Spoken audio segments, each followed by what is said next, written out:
ನಮ್ಮ ಬೆಂಗಳೂರಿನ ನಮ್ಮ ಮೆಟ್ರೋ ನಿಲ್ದಾಣಗಳ ಕೆಲ ದಯನೀಯ ದೃಶ್ಯ ಇದೆಯಲ್ಲ, ನಿಜಕ್ಕೂ ಕೂಡ ದುರಂತ. ಬಸ್ ನಿಲ್ದಾಣದಲ್ಲಿ ಕುಳಿತುಕೊಳ್ಳೋದಕ್ಕೆ ಬೆಂಚ್ಗಳೇ ಇಲ್ಲ.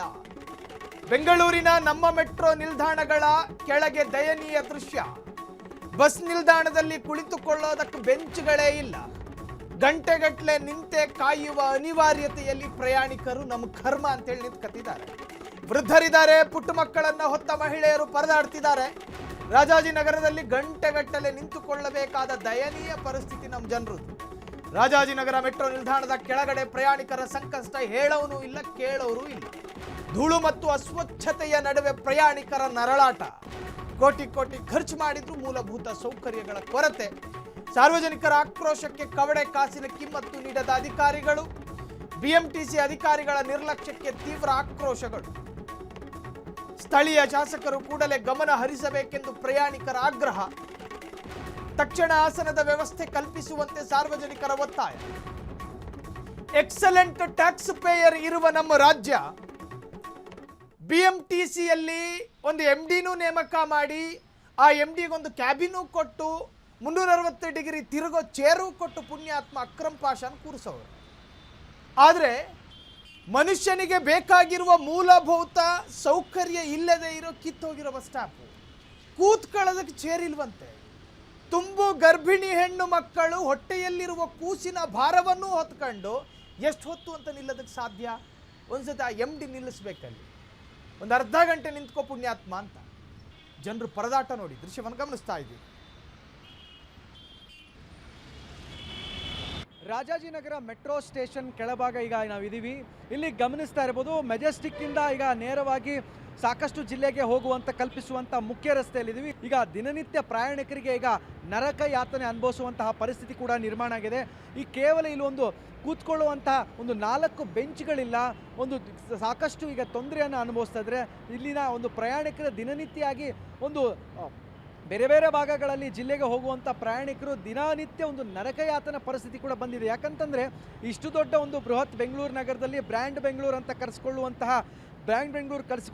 ಏನು ಗ್ರೇಟರ್ ಬೆಂಗಳೂರಿನ ಏನಿದೆ, ಇಲ್ಲಿ ಒಂದು ಮೂಲ ಸೌಕರ್ಯ, ಸಣ್ಣದೊಂದು ಮೂಲ ಸೌಕರ್ಯನ ಕಲ್ಪಿಸಿಲ್ಲ ಅಂದ ಜನರು ಕೂಡ ಆಕ್ರೋಶವನ್ನು ವ್ಯಕ್ತಪಡಿಸ್ತಾ ಇದ್ದಾರೆ.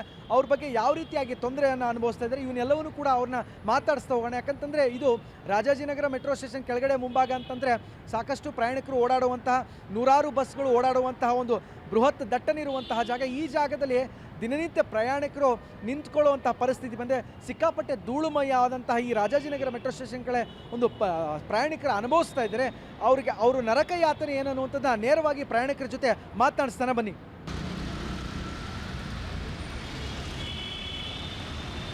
ಇಲ್ಲೆಲ್ಲ ಫೆಸಿಲಿಟೀಸ್ ಏನು ಮಾಡೋಕ್ಕಾಗಲ್ಲ, ರೋಡಲ್ವಾ, ಅದಕ್ಕೋಸ್ಕರ ನಾವು ಏನು ಕೇಳೋಕ್ಕಾಗಲ್ಲ. ಯಾವ ಊರಿಗೆ ಹೋಗ್ತಾರೆ? ಕೊಲ್ಲಾಪುರ.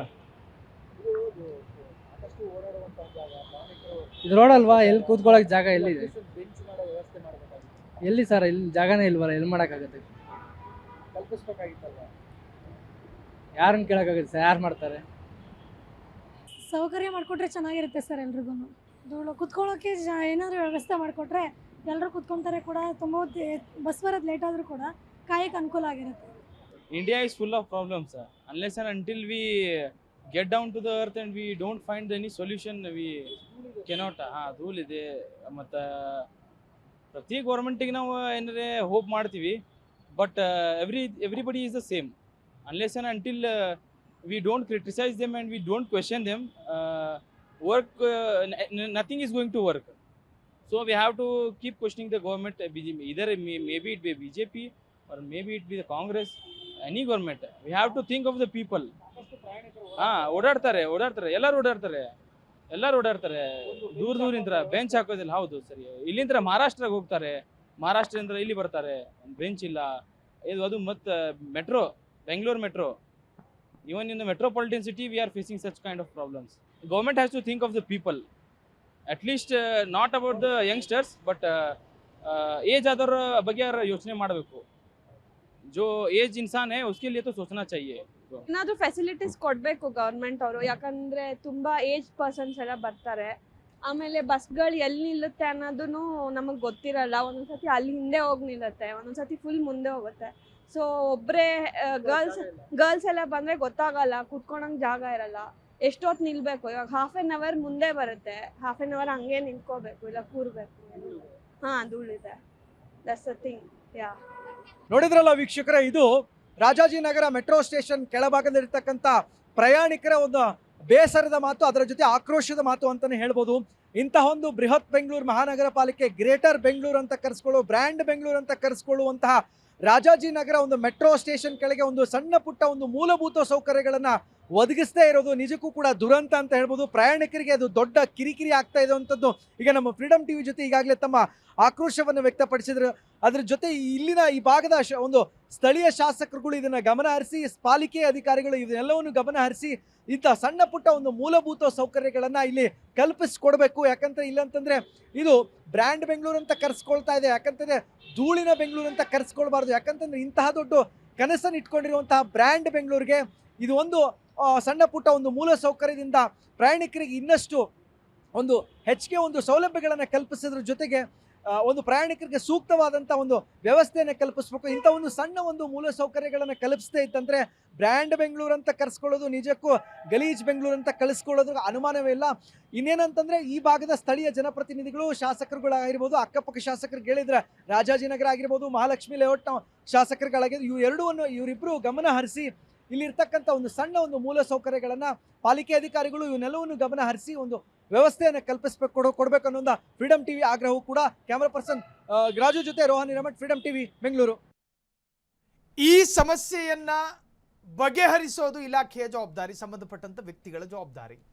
ಪ್ರಯಾಣಿಕರು ಕಷ್ಟ ಅನುಭವಿಸ್ತಾ ಇರೋದು ನಮ್ಮ ರಾಜ್ಯದಲ್ಲಿ, ದೂರದ ರಾಜ್ಯದಲ್ಲ. ಹಾಗಾಗಿ ಸಂಬಂಧಪಟ್ಟಂತ ಇಲಾಖೆ ಈ ಹೊಣೆಯನ್ನ ಹೊತ್ತು ಸಂಬಂಧಪಟ್ಟ ಹಾಗೆ ಇದಕ್ಕೊಂದು ಮೂಲಭೂತ ಸೌಕರ್ಯವನ್ನು ಕಲ್ಪಿಸಿಕೊಟ್ಟರೆ ಚೆನ್ನಾಗಿರುತ್ತೆ ಅನ್ನೋದು ಜನಾಗ್ರಹ. ಫ್ರೀಡಮ್ ಟಿವಿ ಜೊತೆ ಅನೇಕ ನಾಗರಿಕರು, ಪ್ರಯಾಣಿಕರು ಕೂಡ ವಿಚಾರಗಳನ್ನು ಹಂಚಿಕೊಂಡಿದ್ದಾರೆ.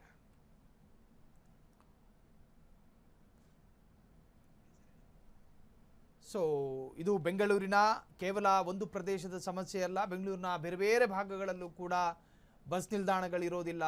ಆ ಭಾಗದಲ್ಲಿ ಸಾಕಷ್ಟು ನಾಗರಿಕರು ಸಂಚರಿಸುವಂತಹ ಜಾಗಗಳಾಗಿರ್ತವೆ. ಗರ್ಭಿಣಿ ಹೆಣ್ಣುಮಕ್ಕಳು, ಆಸ್ಪತ್ರೆ ಆಸುಪಾಸಿನಲ್ಲಿರ್ತಕ್ಕಂತಹ ನಾಗರಿಕರು ಎಲ್ಲರೂ ಕೂಡ ಬಸ್ ಬರದಲೇ ಇದ್ದಂತಹ ಸಂದರ್ಭದಲ್ಲಿ ಹೆಂಗೆ ಕೂತ್ಕೊಳ್ಳೋಣ, ಎಷ್ಟು ಹೊತ್ತು ಅಂತ ಕೂತ್ಕೊಳ್ಳೋದಕ್ಕೆ ಸಾಧ್ಯ, ಎಷ್ಟು ಹೊತ್ತು ಅಂತ ನಿಂತ್ಕೊಳ್ಳೋದಕ್ಕೆ ಸಾಧ್ಯ, ಅದಕ್ಕೊಂದು ಆಸನದ ವ್ಯವಸ್ಥೆ ಇದ್ದರೆ ಫುಟ್ಪಾತ್ನಲ್ಲಿ ಕೂತ್ಕೊಳ್ಳಬೇಕಾದಂತಹ ಪರಿಸ್ಥಿತಿ ನಮ್ಮ ಪ್ರಯಾಣಿಕರದ್ದು. ಈಗಾಗಲೇ ನೀವು ನೋಡಿರುವಂತೆ ಪ್ರಯಾಣಿಕರು ತಮ್ಮ ಅಳಲನ್ನು ತೋಡ್ಕೊಳ್ತಾ ಇದ್ರು. ಬಸ್ ಬರದಲೇ ಇದ್ದಾಗ ಎಷ್ಟು ಹೊತ್ತು ಅಂತ ಹೇಳಿ ನಿಂತ್ಕೊಳ್ಳೋದಕ್ಕೆ ಸಾಧ್ಯ, ನಮಗೆ ಆರೋಗ್ಯದ ಸಮಸ್ಯೆಗಳಿರ್ತವೆ. ಸೊ ನಾನು ಅಳಲನ್ನು ತೋಡಿಕೊಂಡಿದ್ದಾರೆ. ಕ್ಷಣ ಕ್ಷಣದ ಸುದ್ದಿಗಳಿಗಾಗಿ ಫ್ರೀಡಮ್ ಟಿವಿ ಸಬ್ಸ್ಕ್ರೈಬ್ ಮಾಡಿ, ಲೈಕ್ ಮಾಡಿ ಹಾಗೂ ಫಾಲೋ ಮಾಡಿ. ಹೊಸ ಸುದ್ದಿಗಳ ನೋಟಿಫಿಕೇಶನ್ಗಾಗಿ ಬೆಲ್ ಐಕಾನ್ ಮೇಲೆ ಕ್ಲಿಕ್ ಮಾಡಿ.